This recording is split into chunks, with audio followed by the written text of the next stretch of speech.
এক ব্যক্তি স্বপ্ন দেখতেছে যে একটা বাঘ তাকে পেছন থেকে দৌড়াচ্ছে, সামনে একটা কূপ, বাঘের ভয়ে সে কূপের মধ্যে লাফ দিছে, দেখে কূপের ভিতরে সাপ বসে আছে।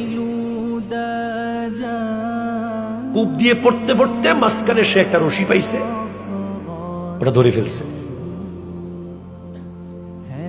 রশি পাওয়ার পর ওই রশি যেখানে ধরছে ঠিক সেই জায়গায় দেখে একটা মৌমাছির বাসা, মধু আর মধু। এই মধু পাইয়া সে উপরে বাঘের কথাও ভুলে গেছে, নিচে সাপের কথাও ভুলে গেছে। সত্য ঘটনা। এরপরে কিছুক্ষণ পর সে দেখে যে সে সব ভুলে মধু খাওয়া শুরু করছে, রশি ধরে আছে আর মধু খাইতে আছে। ইতিমধ্যে দেখে একটা সাদা ইঁদুর আর একটা কালো ইঁদুর এসে রশি কাটা শুরু করছে। এখন যেই মাত্র রশিটা শেষ মুহূর্তে গেছে গা, এখন পড়বে, ঠিক নিচে পড়ে যাচ্ছে, তার ঘুম পেয়ে গেছে। এবার সে ইমাম গাজালির দরবারে গিয়ে বলে, হুজুর আমি এটা কি দেখলাম? ইমাম গাজালি যিনি ৫ম শতাব্দীর মুজাদ্দিদ, যার বই পড়ে পড়ে এখনো আমেরিকা ইউরোপে মানুষ মুসলমান হয়, বিশ্ববিখ্যাত দার্শনিক, মুসলিম মুসলমানদের গৌরব ইমাম গাজালি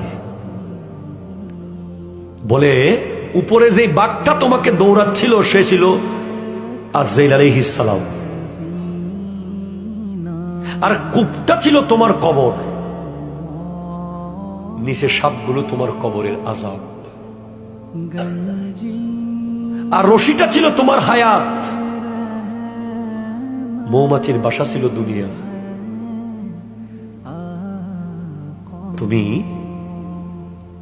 মধুর বাসা দেখে, মানে দুনিয়ার পেয়ে, তুমি উপরে বাঘের কথা তথা আজরাইল আলাইহিস সালামের কথাও ভুলে গেছো, নিচে সাপ তথা কবরের কথাও ভুলে গেছো।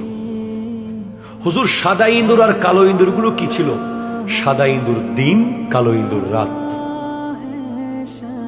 রাত দিন করে তোমার হায়াত চলে যাচ্ছে। যেই মাত্র তুমি মারা যাবে ঠিক সেই সময় তোমার স্বপ্ন ভেঙে গেছে, তুমি কবরে চলে যাচ্ছ।